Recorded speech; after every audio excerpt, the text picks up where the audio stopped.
Tiniyak ni Senate President Pro Tempore Panfilo Ping Lacson na walang nakikitang banta sa kasalukuyang liderato ni Senate President Vicente Tito Sotto III sa kabila ng mga usap-usapan tungkol sa posibleng impeachment trial laban kay Vice President Sara Duterte.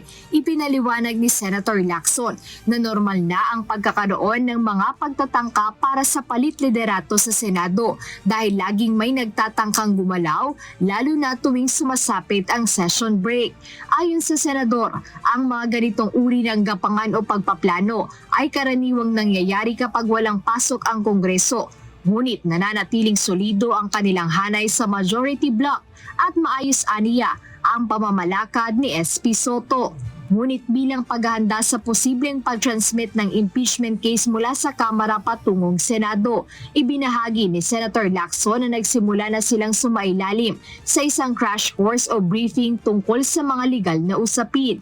Partikular nilang pinag-aaralan ni Senator Sotto ang Rules of Court at ang Revised Rules on Criminal Procedure dahil sa mga supplementary applications nito sa gagawing paglilitis. Dagdag pa ng senador, aktibo rin siyang kumukonsulta sa mga retiradong mahistrado at mga legal expert upang matiyak na magiging maayos ang kanilang pagganap bilang mga hukom sa naturang trial.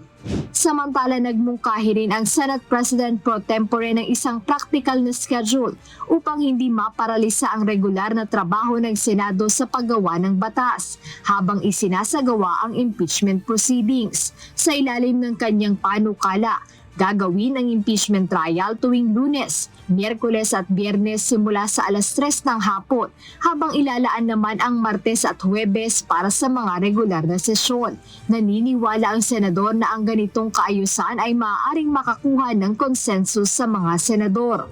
Paliwanag ni Senator Lacson, magbibigay ito ng sapat na oras sa mga senador upang makapag-review at makapaghanda para sa parehong impeachment trial habang patuloy na ginagampanan ang kanilang mga lehislatibong tungkulin.